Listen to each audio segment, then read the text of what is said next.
नमस्कार साथियों, स्वागत है आपका दृष्टि आईएएस के इनफोकस प्रोग्राम में। मेरा नाम है मनीष। हाल ही में डेंगू के मामलों में अभूतपूर्व वृद्धि हुई है। पूरे विश्व में डेंगू के मामलों की संख्या बढ़कर के 1,20,00,000 का आंकड़ा पार कर चुकी है। इसका क्या कारण है, साथ ही डेंगू क्या होता है, इसके लक्षण क्या है, किस तरह से फैलता है, इसे रोकने के किस तरह के उपाय किए जा सकते हैं, आज इन सभी पक्षों पर इनफोकस के प्रोग्राम में चर्चा करेंगे। सबसे पहले देखते हैं कि इस पूरे टॉपिक के अंतर्गत हमारी चर्चा के सामान्य पक्ष क्या रहने वाले हैं। सबसे पहले उस खबर को विस्तार से जानना है जिसके कारण ये पूरा टॉपिक चर्चा में है। इसके बाद देखेंगे कि डेंगू क्या है, इसके लक्षण क्या होते हैं, साथ ही इस वर्ष कितने व्यक्ति इससे संक्रमित हुए हैं, भारत में इससे संक्रमण की क्या स्थिति है उस पर भी प्रकाश डालेंगे। फिर देखेंगे कि हाल ही में जो मामलों में वृद्धि हुई है उस वृद्धि के क्या कारण है, किस तरह से इसकी वृद्धि को रोका जा सकता है, इसे रोकने के उपाय क्या है और क्या किसी तरह की वैक्सीन डेंगू का मुकाबला करने के लिए विकसित की गई है और उसमें भारत की क्या स्थिति है। इन सभी पक्षों पर चर्चा करने के बाद आपके लिए एक अभ्यास प्रश्न होगा जिसका उत्तर आपको कमेंट बॉक्स में कमेंट करके देना होगा। ये जो पूरा विषय है यूपीएससी की मुख्य परीक्षा के सामान्य अध्ययन प्रश्न पत्र 3 से जुड़ता है, उसके डिजीज संबंधी खंडों से जोड़ करके आप इसे देख सकते हैं। हम आगे बढ़े उससे पहले आप हमारे चैनल को सब्सक्राइब जरूर करिए और बेल आइकन दबाइए ताकि हमारे सभी प्रोग्राम का नोटिफिकेशन आपको मिल सके, इन प्रोग्राम से आप जुड़ सके, इनका लाभ उठा सके। साथ ही इन सभी प्रोग्राम की पीडीएफ फाइल आपको इनफोकस दृष्टि आईएएस के टेलीग्राम चैनल पर उपलब्ध कराई जा रही है। डिस्क्रिप्शन में दिए गए लिंक पर जाकर के आप पीडीएफ फाइल डाउनलोड कर सकते हैं। हम अपने प्रोग्राम की तरफ बढ़ेंगे, लेकिन उससे पहले आपके लिए एक खास सूचना है और खास सूचना ये है कि दृष्टि आईएएस संस्थान अपनी लगभग सभी शाखाओं पर आईएजीएस फाउंडेशन बैच प्रारंभ कर रहा है। कहाँ कहाँ ये बैच प्रारंभ हो रहे हैं, जैसे दिल्ली में स्थित करोल बाग शाखा पर, इसी तरह से प्रयागराज, जयपुर, लखनऊ और इंदौर शाखाओं में आईएसजीएस फाउंडेशन कोर्स प्रारंभ हो रहे हैं। किस माध्यम में ये कोर्स प्रारंभ हो रहे हैं? हिंदी माध्यम में प्रारंभ हो रहे हैं।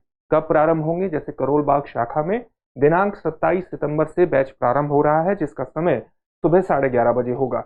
उसी तरह से प्रयागराज शाखा में ये बैच प्रारंभ हो रहा है 3 अक्टूबर से जिसका समय 11:15 बजे सुबह होगा। इसी तरह से जयपुर में जो बैच प्रारंभ होगा वो 7 अक्टूबर से हो रहा है सुबह 8 बजे। इसी तरह से लखनऊ शाखा में 18 अक्टूबर से बैच प्रारंभ हो रहा है जिसका समय होगा सुबह 11:30 बजे। और इसी तरह से इंदौर शाखा में बैच 23 सितंबर से प्रारंभ हो चुका है और इसका समय है शाम 6 बजे। इन सभी शाखाओं के पास अगर आप स्थित हैं तो इन शाखाओं में जाकर के अपने एडमिशन को सुनिश्चित कर सकते हैं। साथ ही अगर आपको किसी भी तरह की जानकारी चाहिए तो आप 87501 पर भी कॉल कर सकते हैं। एक बार फिर नंबर बोल देता हूं, 87501 पर कॉल करके भी आप इनमें अपने एडमिशन को सुनिश्चित कर सकते हैं और अपनी सफलता की दिशा में पहला कदम आगे बढ़ा सकते हैं। तो अपने एडमिशन को जल्दी ही सुनिश्चित कीजिए। अपने टॉपिक की तरफ बढ़ते हैं और आज के खबर को जानते हैं कि वस्तुतः खबर क्या है। खबर यही है कि हाल ही में बहुत तीव्र वृद्धि डेंगू के मामलों में देखी गई है। भारत के विभिन्न शहरों में डेंगू के मामलों में वृद्धि हुई है। दुनिया भर में इसने रिकॉर्ड तोड़ दिया है। खासतौर से ब्राजील और दक्षिण अमेरिका के अन्य देशों में मामलों में अभूतपूर्व वृद्धि देखी गई है। इसी के कारण ये पूरा टॉपिक चर्चा में आ जाता है। विश्व स्वास्थ्य संगठन के आंकड़े हमें ये बताते हैं कि डेंगू के मामलों में साल दर साल लगातार वृद्धि होती जा रही है। इसलिए डेंगू पर विस्तार से चर्चा करना हमारे लिए जरूरी हो जाता है। सबसे पहले देखते हैं कि डेंगू वस्तुतः होता क्या है। ये एक तरह का वायरल संक्रमण है जो कि एक मादा मच्छर एडीज इजिप्टी के माध्यम से फैलता है।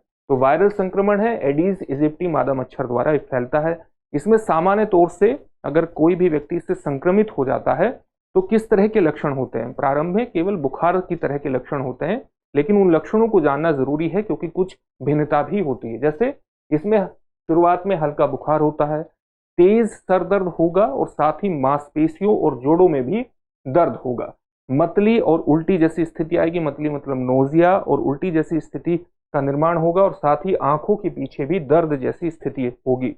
साथ ही आपके शरीर पर चकत्ते जैसी स्थिति हो सकती है, रैशेस हो सकते हैं। अगर ये मामला गंभीर हो जाता है संक्रमण का तो गंभीर मामलों में इंटरनल ब्लीडिंग यानी आंतरिक रक्तस्राव भी हो सकता है और स्थिति अगर बहुत ज्यादा घातक हो जाती है तो व्यक्ति की मृत्यु भी हो सकती है।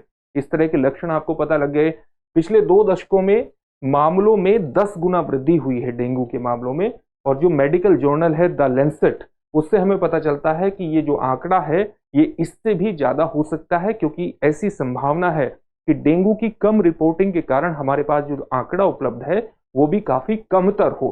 तो आंकड़ा इससे भी अधिक हो सकता है। इसका मतलब है कि लगातार एक ऐसी बीमारी है जो लगातार बढ़ रही है, और डेंगू एकमात्र संक्रामक रोग है जिसकी वार्षिक मृत्यु दर लगातार बढ़ रही है। ये भी एक महत्वपूर्ण तथ्य है।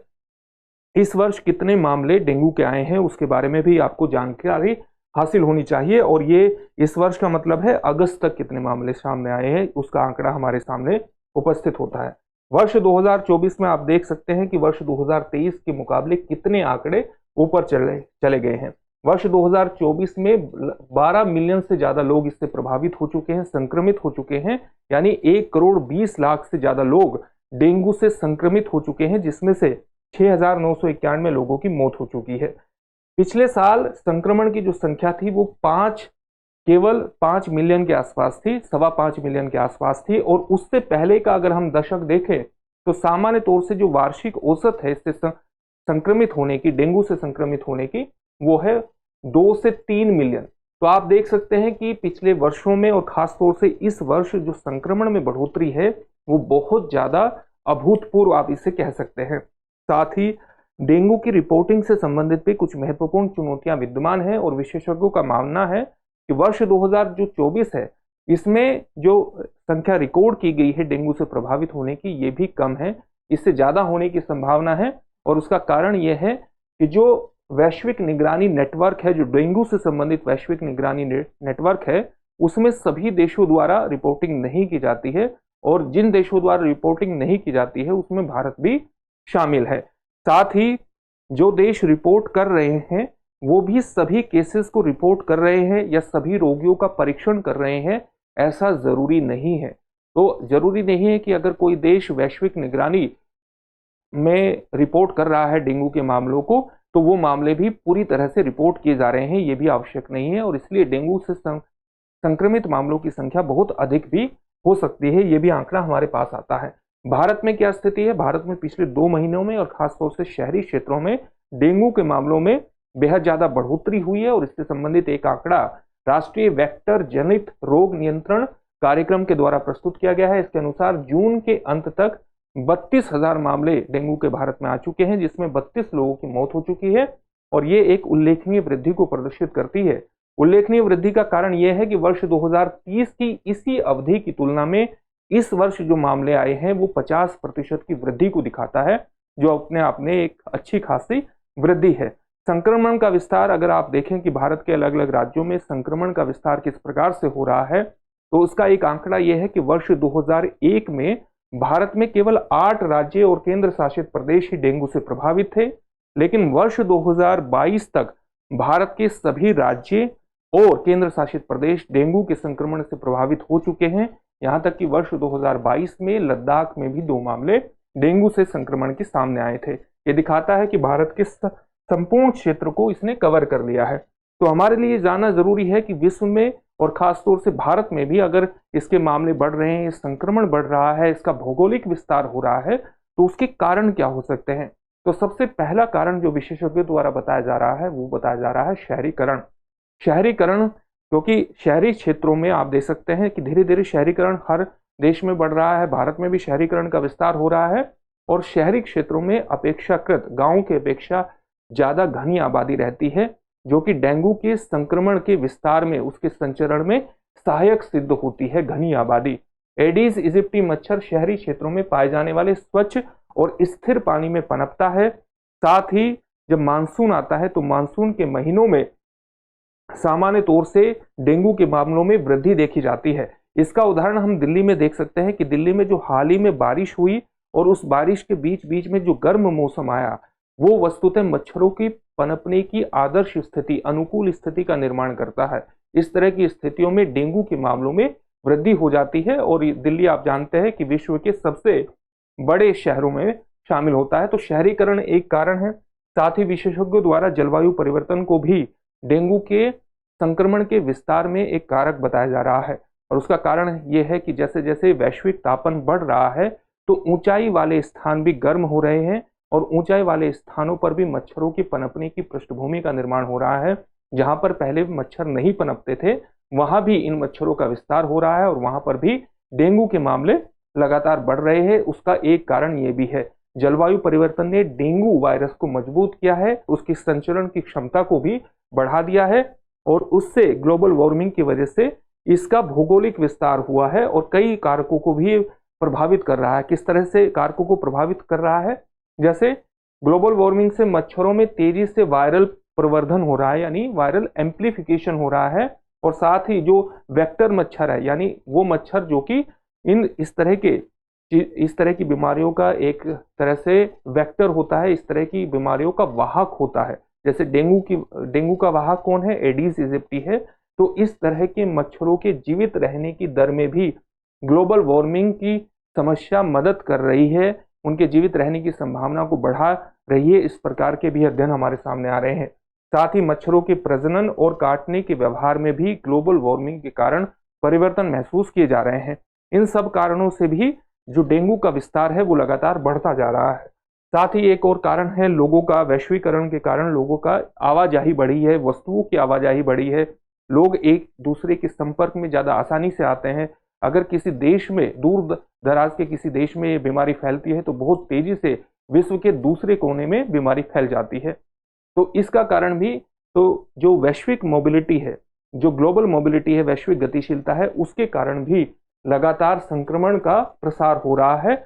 और एक कारण ये भी बताया जाता है कि पिछले कुछ वर्षों में बेहतर परीक्षण और साथ ही रिपोर्टिंग प्रथाओं का भी विकास हुआ है, यानी बेटर टेस्टिंग फैसिलिटीज और साथ ही रिपोर्टिंग प्रैक्टिसेस के कारण भी इसके मामले ज्यादा दर्ज किए गए हैं। मामलों को दर्ज करने की संख्या में एक वृद्धि हो रही है। इसके साथ ही एक महत्वपूर्ण तथ्य ये भी जानना चाहिए कि डेंगू के साथ साथ चिकनगुनिया और जीका वायरस के मामलों में भी वृद्धि हो रही है और इन दोनों का भी जो वाहक है वो एडीज इजिप्टी मच्छर ही है, तो उनके मामलों में भी वृद्धि हो रही है। जैसे जीका के मामलों को अगर हम देखें तो पहला मामला भारत में वर्ष 2016 में सामने आया था, लेकिन तब से कई बार जीका वायरस का प्रकोप भारत में फैल चुका है। तो इस तथ्य को जानना भी विशेष रूप से महत्वपूर्ण है। डेंगू को रोकने के उपाय किस तरह से हो सकते हैं? सबसे पहला उपाय यही है कि जो इसके प्रजनन केंद्र हैं उन्हीं का इलाज कर दिया जाए, उन्हीं को ठीक कर दिया जाए। जैसे हमारे जहां भी हम रहते हैं और हमारा जो आस पड़ोस होता है उसमें हम किसी भी कंटेनर में पानी को जमा करने से रोके और उसे लगातार खाली करते रहें। इसी तरह से गमलों और पौधों में भी हम लगातार पानी को बदलते रहें, क्योंकि ये स्थिर और स्वच्छ जल में पैदा होता है। नियमित रूप से कंटेनर को खाली करें और साफ करें, तो ये एक तरीका होता है। साथ ही मच्छरों के काटने से भी बचाव किया जाना चाहिए। सुरक्षात्मक कपड़े पहने चाहिए, जैसे लंबी आस्तीन वाली शर्ट, लंबी पैंट पहनी चाहिए। विशेषकर दिन के समय में एडीज इजिप्टी मच्छर सबसे अधिक सक्रिय होते हैं और इसलिए इस तरह के कपड़े पहने चाहिए ताकि मच्छर के काटने से खुद को सुरक्षित रखा जा सके। साथ ही हम कीट विकर्षक का भी प्रयोग कर सकते हैं, मच्छर विकर्षक का प्रयोग कर सकते हैं, रेपेलेंट का प्रयोग कर सकते हैं मच्छरों को अपने शरीर से दूर रखने के लिए। डेंगू की ठीक तरह से निगरानी करने के लिए, उसका पूर्वानुमान करने के लिए सार्वजनिक स्वास्थ्य जो व्यवस्थाएं हैं उनको दुरुस्त करना चाहिए। साथ ही लोगों को जागरूक करने के लिए नुक्कड़ नाटकों जैसे साधनों का भी प्रयोग किया जा सकता है, यानी सामुदायिक स्तर पर डेंगू के संदर्भ में सूचना फैलाई जानी चाहिए। एक तरीका ये भी है रोकने का। क्या डेंगू के लिए कोई वैक्सीन अभी तक है? अभी तक WHO द्वारा 2 वैक्सीन को अनुशंसित किया गया है। कौन कौन सी वैक्सीन है? एक का नाम है डेंग वैक्सिया एक का नाम है, इसको विकसित किया गया है सेनोफी के द्वारा। और दूसरी जो वैक्सीन है वो है क्यू डेंगा, इसको विकसित किया गया है टाकेडा के द्वारा।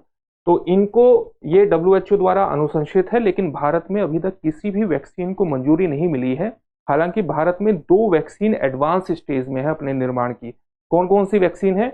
एक है सीरम इंस्टीट्यूट ऑफ इंडिया द्वारा national institute of allergy and infectious disease America के आनुवंशिक रूप से इंजीनियर कमजोर वायरस का उपयोग करके एक टीका विकसित किया जा रहा है सीरम इंस्टीट्यूट ऑफ इंडिया के द्वारा।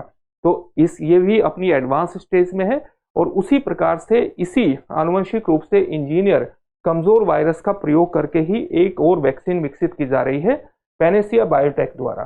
तो ये 2 वैक्सीन है जो एडवांस स्टेज में है, लेकिन ये अभी फाइनलाइज नहीं हुई है। तो वैक्सीन के बारे में हमारे सामने यही जानकारी है। अब इस टॉपिक से संबंधित एक क्वेश्चन देख लेते हैं, एक प्रश्न देख लेते हैं। प्रश्न क्या है? गंभीर डेंगू से स्वास्थ्य संबंधी क्या स्थिति उत्पन्न हो सकती है? अगर किसी को गंभीर डेंगू हो जाता है तो उससे किस तरह की स्वास्थ्य संबंधी स्थिति पैदा हो सकती है? ए ऑप्शन है यकृत विफलता यानी लीवर फेल्योर, ऑप्शन बी है आंतरिक रक्तस्राव, ऑप्शन सी है दिल का दौरा, ऑप्शन डी है स्ट्रोक। इस प्रश्न का उत्तर आप हमें कमेंट बॉक्स में कमेंट करके जरूर दीजिए। फिर से एक नए सेशन में आपसे मुलाकात होगी। धन्यवाद। डियर व्यूअर्स, अपने एग्जाम की तैयारी को और बेहतर करने के लिए हमारे चैनल को लाइक, शेयर और सब्सक्राइब करना न भूलें।